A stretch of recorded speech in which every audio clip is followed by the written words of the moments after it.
ಪ್ರಿಯ ವೀಕ್ಷಕರೇ, ಇವತ್ತು ನಾನು ಶಟಲ್ ತೆಗೆದು ಕ್ಲೀನ್ ಮಾಡುವುದನ್ನು ತಿಳ್ಕೊಡುತ್ತೇನೆ. ನೋಡಿ, ಬ್ಯಾಗ್ ಹೊಲಿತೈತೆ, ದಾರ ಮಧ್ಯ ಶಟಲ್ಲಿ ಸಿಕ್ಕಾಕ್ಕೊಂಡು ಕಾಣಿಸ್ತಾ ಇದೆಯಲ್ಲ, ಇಲ್ಲಿ ನೋಡಿ ದಾರ ಸಿಕ್ಕಾಕ್ಕೊಂಡ್ರೆ ಇಲ್ಲೂ ತಿರುಗೋದೇ. ಬಾಬಿನ್ ಮೊದಲು ತೆಗಿಯೋಣ. ಬಾಬಿನ್ ತೆಗೆದಾಯಿತು. ಈಗ ಮಷಿನ್ ಹೀಗೆ ಮಲಗಿಸ್ಕೋಬೇಕು. ನೋಡಿ, ಈಗ ಸ್ಕ್ರೂ ಡ್ರೈವರ್ ತಗೊಂಡು ಇಲ್ಲಿ ನಟ್ ಕೊಟ್ಟಿರ್ತಾರೆ, ಕಾಣಿಸುತ್ತೆ ಅನಿಸುತ್ತೆ ನೋಡಿ.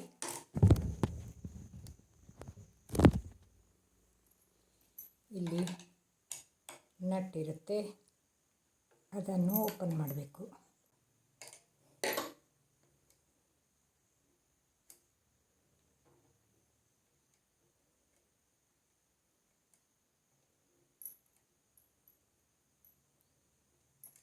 ನೋಡಿ, ಒಂದು ಕಡೆ ತೆಗೆದಾಯಿತು. ಈಗ ಮೇಲ್ಗಡೆ ತೆಗೆಯೋಣ.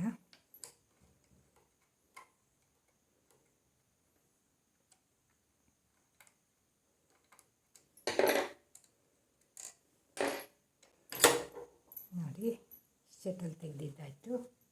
ಇಲ್ಲೊಂದು ಸ್ಕ್ರೂ ಇರುತ್ತೆ, ಅದನ್ನು ತೆಗೆಯೋಣ.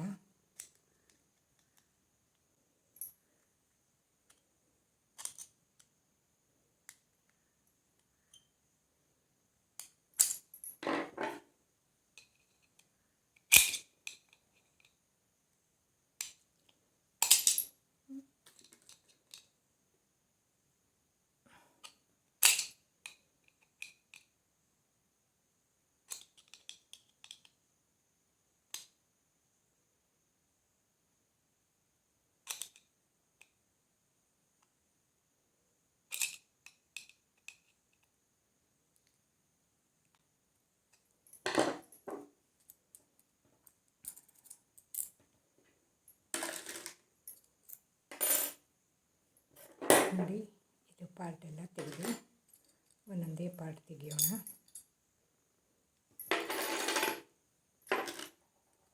ನೋಡಿ, ದಾರ ಸಿಕ್ಕಾಕ್ಕೊಂಡಿತ್ತು. ಈಗ ಎಲ್ಲ ಬಟ್ಟೆಲಿ ಒಮ್ಮೆ ಒರೆಸಿ ಕ್ಲೀನ್ ಮಾಡ್ಕೊಳ್ಳೋಣ.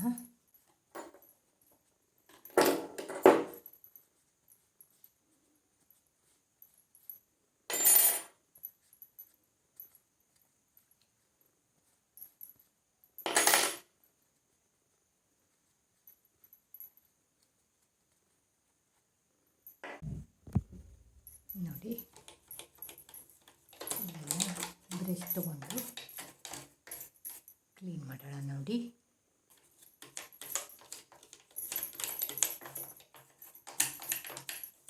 ಅವೆಲ್ಲ ಸ್ವಲ್ಪ ಆಯಿಲ್ ಬಿಡೋಣ.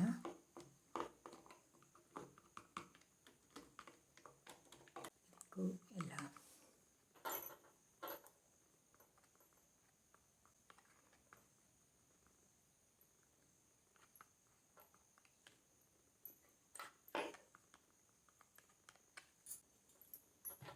ಒಮ್ಮೆ ಆಯಿಲಲ್ಲಿ ಒರೆಸ್ಕೊಬಿಡೋಣ. ಎಲ್ಲ ಕ್ಲೀನಾಗಿ ಸ್ಮೂತಾಗಿ ಮೂವ್ ಆಗುತ್ತೆ. ಇನ್ನೊಮ್ಮೆ ಒಂದು ಸ್ವಲ್ಪ ಆಯಿಲಿಂಗ್ ಮಾಡ್ಕೊತೀನಿ. ನೋಡಿ, ಈಗ ಇದರ ಹೀಗೆ ನೋಡಿ, ಹೀಗೆ ಕುಡಿಸೋದು. ನೋಡಿ,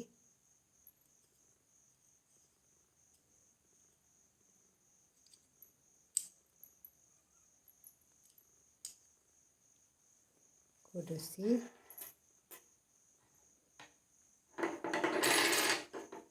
ಇದು ಲಾಳಿಗೆ ಥರ ಇರುತ್ತಲ್ಲ, ಇದು ಸಣ್ಣ ಇದಿರುತ್ತೆ ನೋಡಿ, ಅದಕ್ಕೆ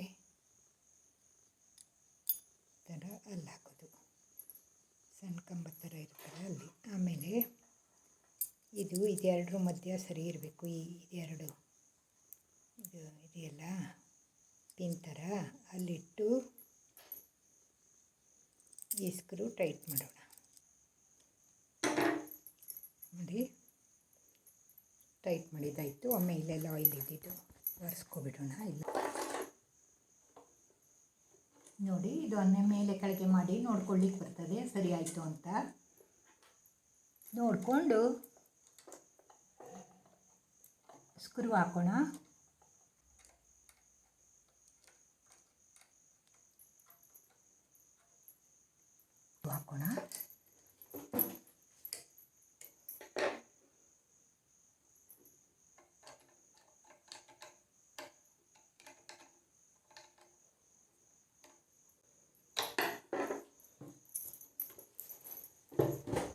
ನೋಡಿ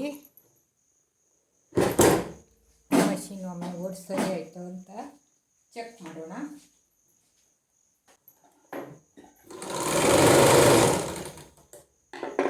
ನೋಡಿದ್ರಲ್ಲ ಎಷ್ಟು ಈಸಿಯಾಗಿ ದಾರ ತೆಗೆದು ಶಟಲ್ ಕ್ಲೀನ್ ಮಾಡ್ಬೋದು. ದಾರ ಸಿಕ್ಕಾಕೊಂಡಿದ್ರೆ ನೋಡಿದ್ರಲ್ಲ. ಈಗೇನು ಒಳ್ಳೊಳ್ಳೆ ಇನ್ಫಾರ್ಮೇಷನ್, ಒಳ್ಳೆ ಬ್ಯಾಗ್ ಹೊಲಿಯೋದು, ಪೌಚ್ ಹೊಲಿಯೋದು ಕಲೀಲಿಕ್ಕೆ ನನ್ನ ಚಾನಲನ್ನು ಸಬ್ಸ್ಕ್ರೈಬ್ ಮಾಡಿ ನನ್ನ ವಿಡಿಯೋ ನೋಡ್ತಾ ಇರಿ. Thank you.